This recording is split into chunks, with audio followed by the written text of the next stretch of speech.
हमने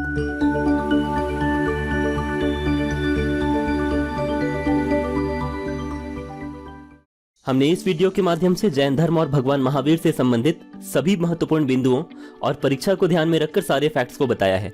भगवान महावीर के बारे में विस्तृत रूप से आपको इसी वीडियो में आगे बताया गया है। कृपया वीडियो के अंत तक बने रहें। जैन धर्म की स्थापना का श्रेय प्रथम तीर्थंकर ऋषभदेव या आदिनाथ को जाता है, जिन्होंने 6ठी शताब्दी ईसा पूर्व में मध्य गंगा के मैदानी भागों में तत्कालीन सामाजिक संकीर्णता के विरुद्ध समाज सुधार प्रवृत्ति अपने सिद्धांतों एवं दर्शन से तत्कालीन भारतीय समाज को जैन आंदोलन द्वारा व्यापक रूप में प्रभावित किया। जैन धर्म के पहले तीर्थंकर और अयोध्या के राजा ऋषभदेव के 2 पुत्र थे, भरत और बाहुबली। भरत के नाम पर ही इस देश का नाम भारत पड़ा और जैन धर्म में भगवान बाहुबली को कठोर तपस्या के बाद पहला मोक्षगामी माना जाता है। बाहुबली ने मोक्ष पाने के लिए साल भर तक निर्वस्त्र तपस्या की थी और जब ये पश्चिमी गंगा राजवंश के राजा राजमल और उनके सेनापति चामुंडा राय ने सुनी तो काफी प्रभावित हुए और 10वीं सदी में उन्होंने भगवान बाहुबली की 57 फीट ऊंची विशाल प्रतिमा विंध्यगिरी पर्वत को काटकर 981 ईस्वी में स्थापित करवाई, जो highest single monolithic statue in India है। इसके सामने चंद्रगिरी पहाड़ी का नाम मौर्य राजवंश के नाम के राजा चंद्रगुप्त मौर्य के नाम पर रखा गया था। चंद्रगुप्त मौर्य ने इसी पहाड़ी पर स्थित एक जैन मठ में अपने प्राण त्याग दिए थे। यहाँ भगवान बाहुबली का महामस्तकाभिषेक जैन समुदाय का सबसे बड़ा महोत्सव है, जो हर 12 साल पर कर्नाटक के श्रवणबेलगोला के बाहुबली मंदिर में मनाया जाता है। चंद्रगिरी पर्वत पर मौर्य वंश के संस्थापक चंद्रगुप्त मौर्य और उनके गुरु भद्रबाहु की समाधि और गुफा भी है, जहां उन्होंने अपने जीवन का अंतिम समय बिताया। जैन धर्म में 24 तीर्थंकर थे। प्रथम तीर्थंकर तथा 22वें तीर्थंकर अरिष्टनेमी का उल्लेख ऋग्वेद में मिलता है। 23वें तीर्थंकर पार्श्वनाथ, जिनका जन्म 850 ईसा पूर्व में हुआ था, ये वाराणसी के इक्ष्वाकु वंश के राजा अश्वसेन के पुत्र थे। इनका प्रतीक चिन्ह सर्प अर्थात सांप था। 30 वर्ष की आयु में इन्होंने गृह त्याग किया और इनके अनुयायियों को निर्ग्रंथ कहा जाता है। पार्श्वनाथ द्वारा प्रतिपादित 4 महाव्रत इस प्रकार हैं: सत्य, अहिंसा, अपरिग्रह तथा अस्तेय अर्थात चोरी न करना। अपरिग्रह का मतलब होता है धन संचय का त्याग। 5वां महाव्रत जो जैन धर्म में हमें देखने को मिलता है, उसको जैन धर्म के 24वें तीर्थंकर महावीर स्वामी के द्वारा जोड़ा गया है। पार्श्वनाथ ने नारियों को भी जैन धर्म में प्रवेश दिया तथा झारखंड के गिरिडीह जिले में सम्मेद पर्वत पर निर्वाण प्राप्त किया। उन्हें 84 दिनों की तपस्या के बाद कैवल्य ज्ञान की प्राप्ति हुई थी। जैन धर्म के 24वें तीर्थंकर भगवान महावीर स्वामी का जन्म 540 ईसा पूर्व में हुआ और मृत्यु 468 ईसा पूर्व में हुई। जैसा कि मैंने वीडियो के शुरू में ही आपको बताया था, इस वीडियो में भगवान महावीर के बारे में हम लोग जैन धर्म के तुरंत बाद इसी में आगे भी देखेंगे। प्लीज वीडियो के अंत तक बने रहें और वीडियो अगर आपको पसंद आ रहा हो तो प्लीज लाइक, शेयर और सब्सक्राइब करना न भूलें। उन्होंने एक संघ की स्थापना की। जब भगवान महावीर ने एक संघ की स्थापना की और उसमें 11 अनुयायी थे जो गणधर कहलाते थे। जैन धर्म पुनर्जन्म और कर्मवाद में विश्वास रखता है। आरंभ में जैन धर्म में मूर्ति पूजा नहीं थी, किंतु बाद में मूर्ति पूजा शुरू हो गई। जैन संप्रदाय के तीर्थंकरों ने तत्कालीन समाज में भौतिक सुख सुविधाओं एवं भोग विलास का विरोध भी किया था। जैन धर्म की प्रमुख शिक्षाओं को देखते हैं। जैनियों का मानना है कि संपूर्ण विश्व प्राणवान होता है और अहिंसा जैन धर्म दर्शन का सबसे केंद्र बिंदु है। याद रखेंगे, अहिंसा जैन धर्म दर्शन का केंद्र बिंदु है। इसी कारण जैन धर्म में युद्ध और कृषि दोनों ही वर्जित है, क्योंकि दोनों में जीवों की हिंसा होती है। परिणाम स्वरूप आप देखेंगे कि जैन धर्म का सबसे ज्यादा जो व्यापक प्रचार प्रसार हुआ है और सबसे ज्यादा लोगों ने जिन्होंने अपनाया है जैन धर्म को, वे मुख्य रूप से व्यापारी और वाणिज्य से जुड़े थे। जैन धर्म में कर्म कांडों का विरोध किया गया। जैन तीर्थंकरों ने कर्म के महत्व पर बल दिया। महावीर के अनुसार पूर्व जन्म में अर्जित पुण्य या पाप के अनुसार ही किसी का जन्म उच्च या निम्न जाति में होता है। महावीर के मत में युद्ध और अच्छे आचरण वाले निम्न जाति के लोग भी मोक्ष पा सकते हैं। उनके अनुसार चांडालों में भी अच्छे गुणों का होना संभव है। जैनियों के लिए जो त्रिरत्न बताए गए हैं मोक्ष प्राप्त करने के लिए, वो जानते हैं। उसमें कौन कौन है? एक है सम्यक दर्शन, फिर है सम्यक ज्ञान और फिर है सम्यक चरित्र या सम्यक आचरण। इन पर ज्यादा बल दिया गया है, इन त्रिरत्नों पर। पंच महाव्रत कौन कौन है? पहले भी बताया था। सत्य, अहिंसा, अपरिग्रह और अस्तेय, इनको पार्श्वनाथ ने बताया था। और ब्रह्मचर्य को 24वें तीर्थंकर भगवान महावीर स्वामी ने जोड़ा था। 3 अनुव्रत देखते हैं। दिग्व्रत, जिसको दिशाओं में घूमने की मर्यादा को भी दिग्व्रत कहते हैं। अनर्थ दंडवत, पाप पैदा करने वाली वस्तुओं का त्याग करना। और भोपोपभोग, भोग्य पदार्थों के घोरे का निर्धारण।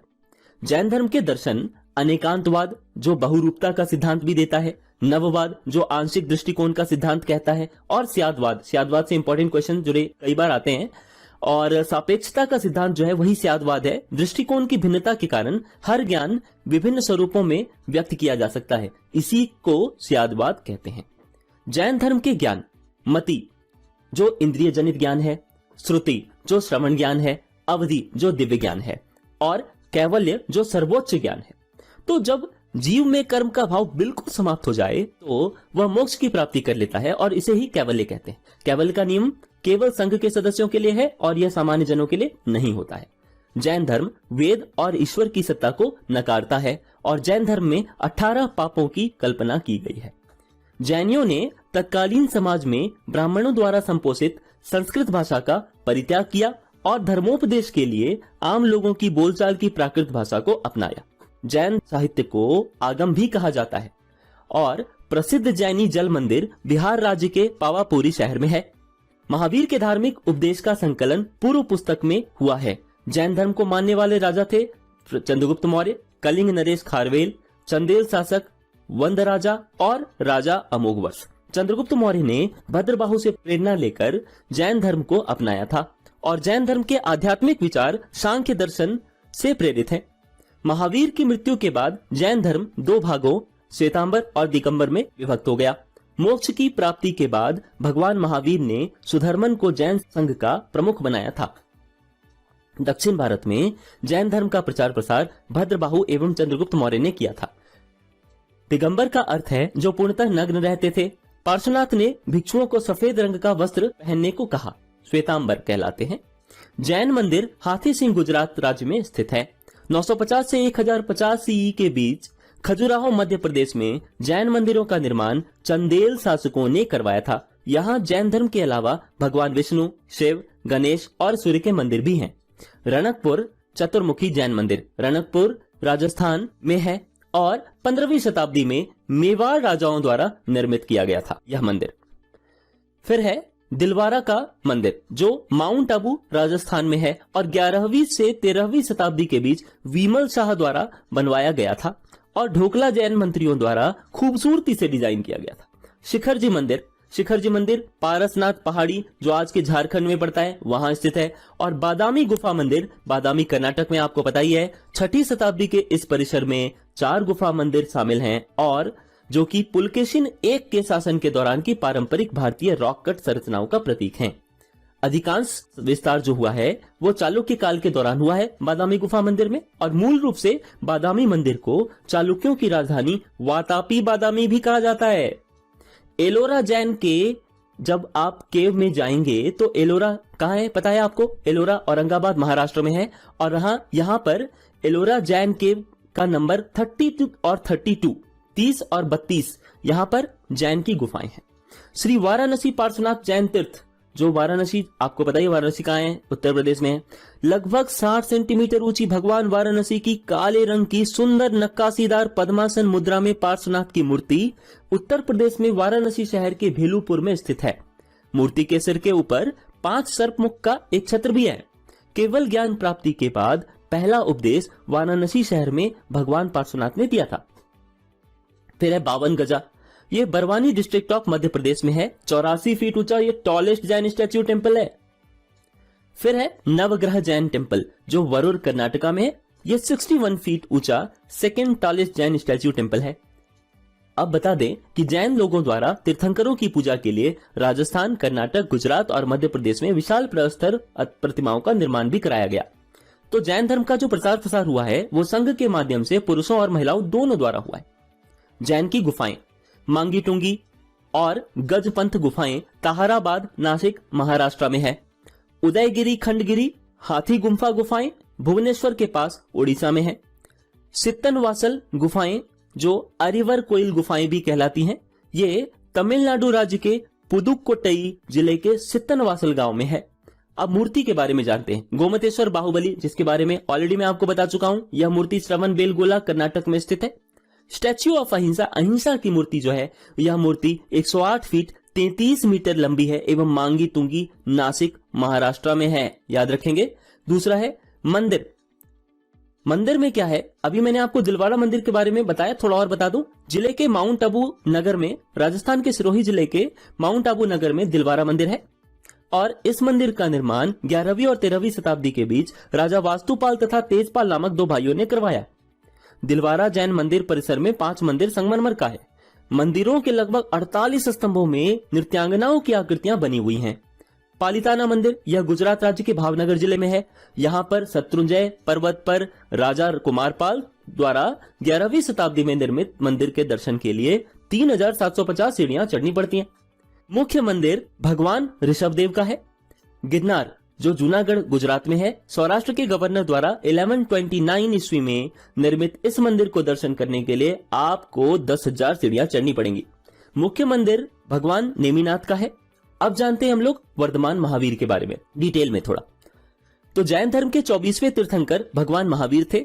उनका जन्म कुंडल ग्राम वैशाली, जो आज के बिहार में है, 540 ईसा पूर्व में वज्जी किंगडम के जांत्रिक कुल के क्षत्रिय जैन परिवार में हुआ था।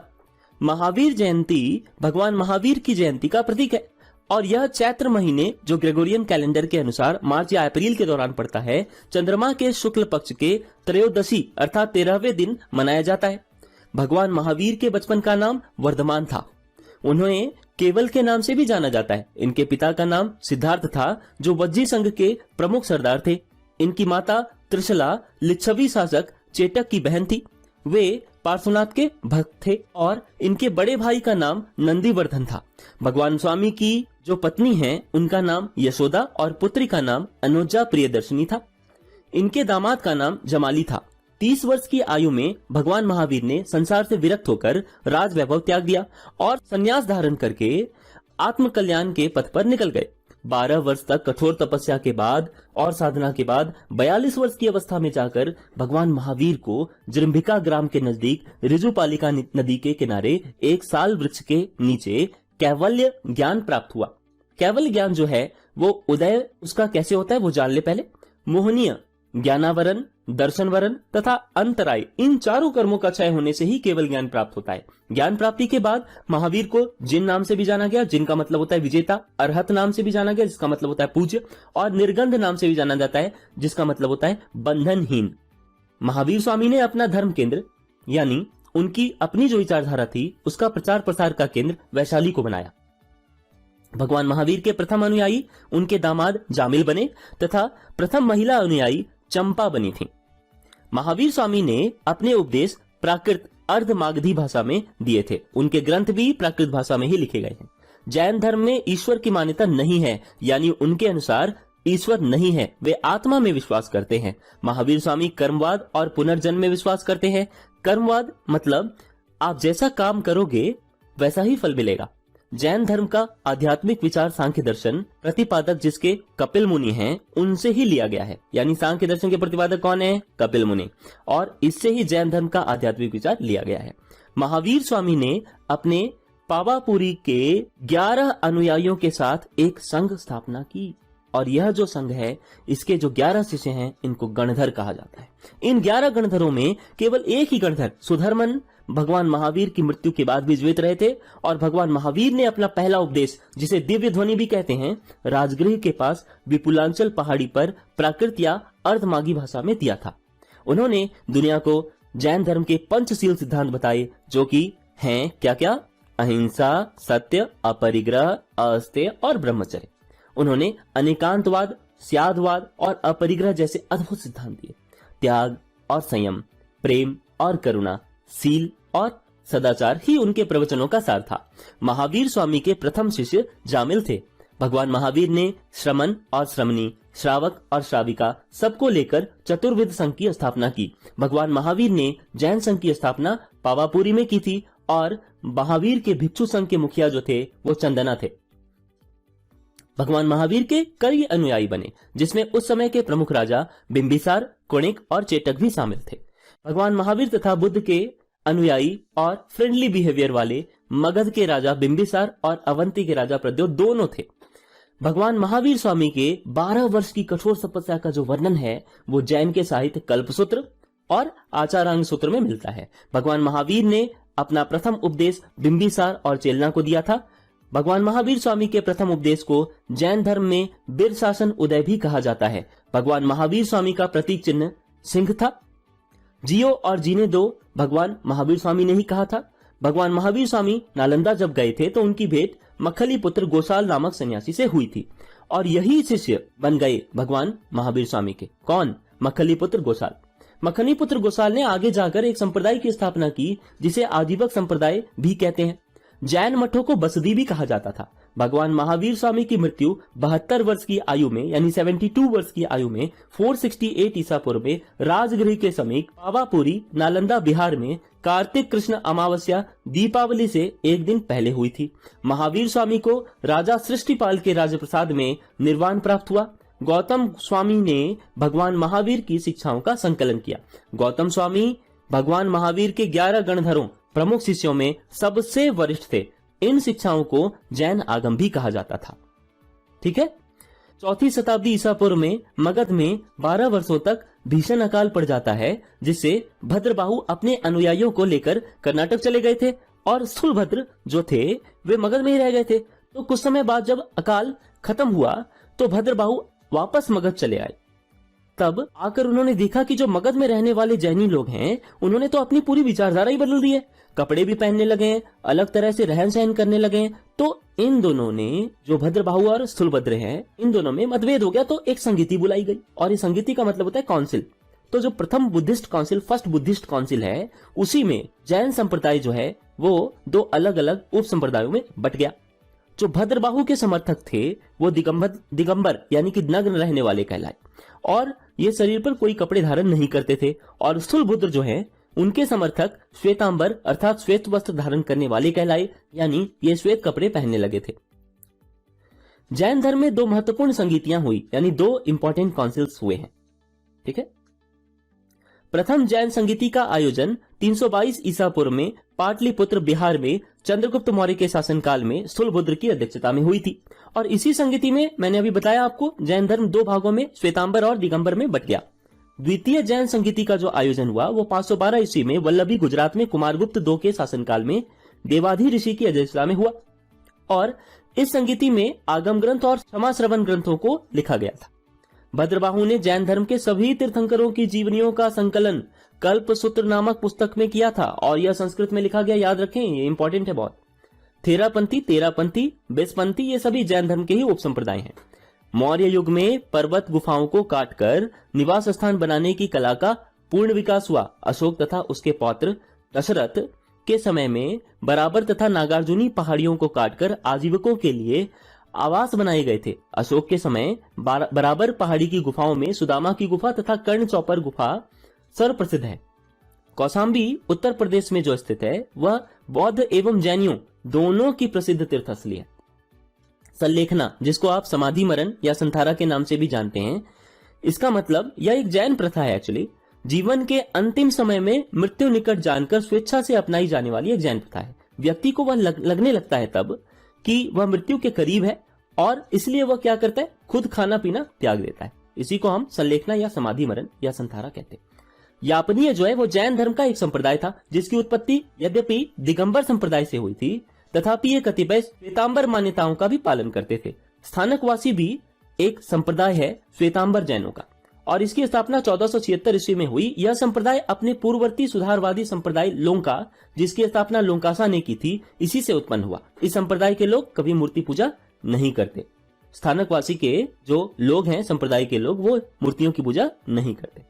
14 पूर्व यानी 14 पूर्व क्या है? 14 पूर्व एक प्राचीनतम जैन ग्रंथ है और अंतिम नंद राजा के समय में ही संभूत विजय तथा भद्रबाहु ने जैन संघ के जो अध्यक्ष थे उन्होंने क्या किया, महावीर द्वारा प्रदत्त 14 पूर्वों के विषय में जानने वाले वे अंतिम व्यक्ति थे, इसीलिए 14 पूर्व का संकलन उसी वक्त हो गया था।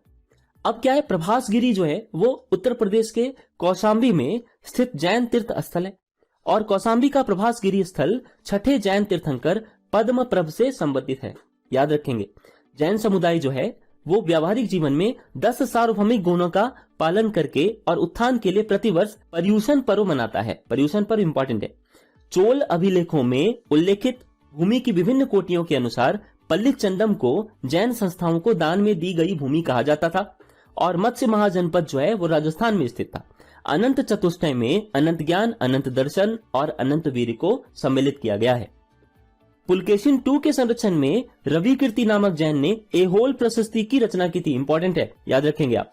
जैन धर्म विश्व विनाशकारी प्रलय में विश्वास नहीं करता है। कलिंग राजा खारवेल ने जैन धर्म के प्रचार प्रसार में, कलिंग जो आज के उड़ीसा में है, वहां जैन धर्म के प्रचार प्रसार में मदद की। जैन साहित्य को अंग भी कहते हैं और अनुव्रत जो है वो जैन धर्म से जुड़ा हुआ है। जैन धर्म को राष्ट्रकूटों का संरक्षण भी प्राप्त हुआ था और श्वेतांबर परंपरा के अनुसार मल्लीनाथ जो थी वो महिला तीर्थंकर थी। कल्पसूत्र जिसमें कि जैन तीर्थंकरों के जीवन चरित्र हैं, उसके लेखक कौन है? भद्रबाहु। कुर्चक जो है वो जैन धर्म का संप्रदाय था। भगवती सूत्र, इसके बारे में आप जानेंगे। भगवती सूत्र का जो जैन धर्म से बहुत घनिष्ठ संबंध है। और पार्श्वनाथ की शिक्षाएं प्रमुख रूप से कैसे जानी जाती हैं? चातुर्याम नाम से। सूत्र कृतंग को प्रारंभिक जैन ग्रंथ भी माना जाता है। प्रारंभिक जैन धर्म का इतिहास भगवती सूत्र में मिलता है। जैन धर्म के अनुसार 22वें तीर्थंकर नेमिनाथ भगवान कृष्ण से संबंधित है और महावीर का 26वां यानी 2600th उत्सव 2000 ईस्वी में मनाया गया। जैनों के अनुसार काल एक बहुदेशव्यापी अस्थिकाय द्रव्य अपवाद है और जैन धर्म के कर्म परमाणुओं के पूर्व विनाश को सूचित करने वाली अवस्था को ही निर्जना भी कहते हैं। अहिंसा, वेदों के प्रति आस्था नहीं होना, कर्म कांडों की फलवत्ता का निषेध, ये तीनों जैन तथा बौद्ध धर्म दोनों में कॉमन रूप से, समान रूप से विद्यमान थे। जैनों के मूल आगम में 12 अंग थे। महावीर ने वर्ण व्यवस्था की निंदा नहीं की थी। ये वीडियो आपको कैसा लगा प्लीज कमेंट बॉक्स में लिखकर हमें जरूर बताएं और अगर आपको वीडियो ये पसंद आया हो तो प्लीज लाइक, शेयर और सब्सक्राइब जरूर करें। Thank you.